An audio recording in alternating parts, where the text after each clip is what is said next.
السلام علیکم ورحمۃ اللہ وبرکاتہ۔ پیارے طلبہ اور طالبات، ہم نے پچھلے پیریڈ میں 9ویں جماعت میں اردو کا سبجیکٹ، جس میں ہم نے نظم میں حمد کا مطالعہ کیا تھا، پیج نمبر 54 پر جو حمد پاک دکھائی دے رہی ہے اسکرین پر، جس کے شاعر ہے جگن ناتھ آزاد، جس میں ہم نے 2 حصے، ایک پہلی بات اور دوسرا جان پہچان، ان کا مطالعہ کیا تھا۔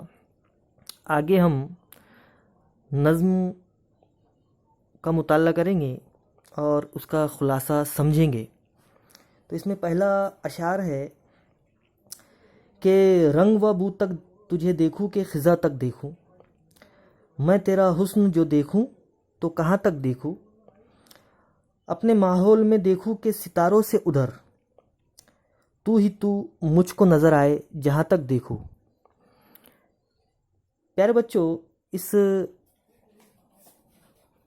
حمد کے میں شاعر بڑے پیارے انداز میں اللہ کی تعریف بیان کرتے ہوئے کہہ رہا ہے کہ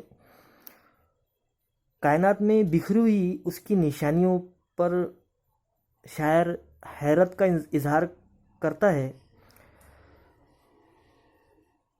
دیکھو، خدا کی قدرت صرف رنگوں اور نکھتوں کے موسم میں بہار میں نمایاں ہی نہیں ہے، بلکہ خزاں میں بھی خدا کی کاریگری جلوہ گر ہے۔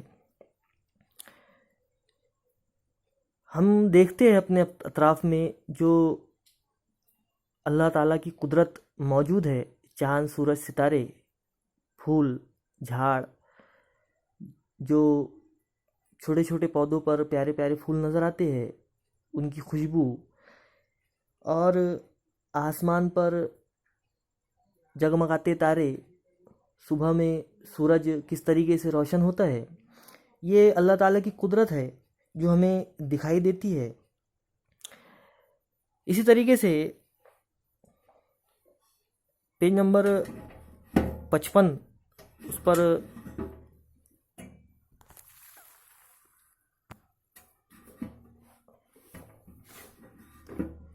دیکھیں گے ہم کہ اگلے اشعار میں شاعر کیا فرماتا ہے۔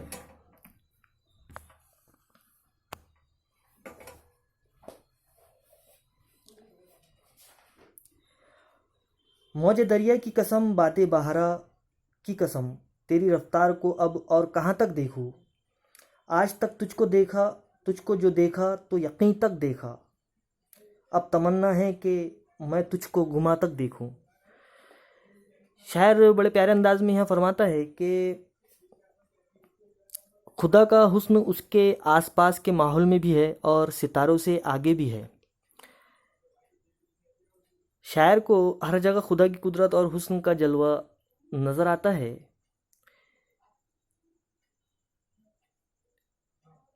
اگلے اشعار ہے، صبح کا نور شفق، شام کی ظلمت شب کی، میں تیرے حسن کے 100 رنگ کہاں تک دیکھوں، دل کی دنیا میں تو میں تجھ کو بہت ڈھونڈ چکا، اب تیرا حکم جہاں تک ہو وہاں تک دیکھوں۔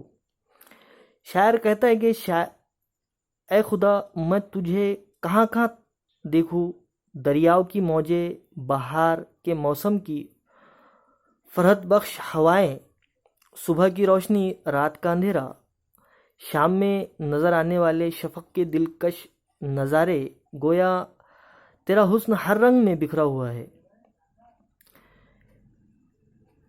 آخری کا اشعار ہے کہ کیوں نہ قربان تصور ہوں میں آزاد کے آج، نور ہی نور نظر آئے جہاں تک دیکھو۔ تو شاعر یہاں پر بڑے پیارے انداز میں اللہ کی تعریف بیان کر رہا ہے، اللہ تعالیٰ کی قدرت کی نشانیوں کو جو سارے عالم میں جلوہ گر نظر آتی ہے۔ شاعر بڑے پیارے انداز میں کہتا ہے کہ شاعر نے خدا کو اپنے یقین کے مطابق دیکھا ہے اور وہ چاہتا ہے اب اسے گما تک دیکھے، یعنی اس کی قدرت اور حکمت تو انسان کے گما سے باہر ہے۔ بے شک اس کی قدرت کا انسان گما نہیں کر سکتا، اندازہ نہیں لگا سکتا انسان اس کی قدرت جو سارے عالم میں پھیلی ہوئی ہے، گویا شاعر خدا کو اس کی عظمت کے ساتھ دیکھنا چاہتا ہے۔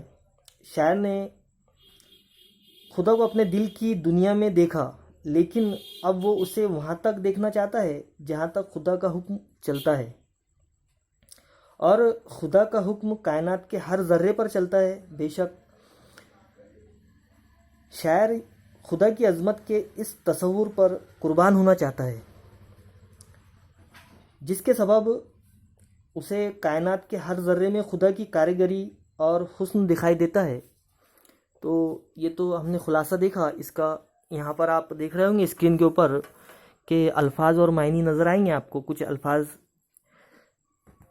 دیے ہوئے ہیں، اس کے میننگ بھی ہیں یہاں پر لکھے ہوئے۔ تو آپ سے میں گزارش کروں گا کہ آپ ایک اس کا اردو کا نوٹ بک، بانڈ بک بنا لیجئے، جس میں آپ اس میں جو ایکٹیویٹی مشق دی ہوئی ہے تو یہ حل کیجئے۔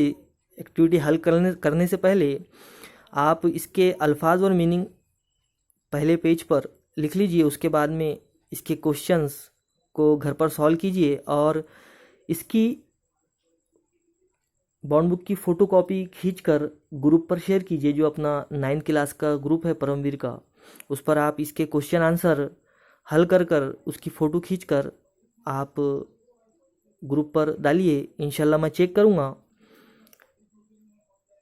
ابھی کے لیے اتنا ہی، آگے ہم انشاءاللہ آگے کے چیپٹر کا مطالعہ کریں گے۔ اللہ حافظ۔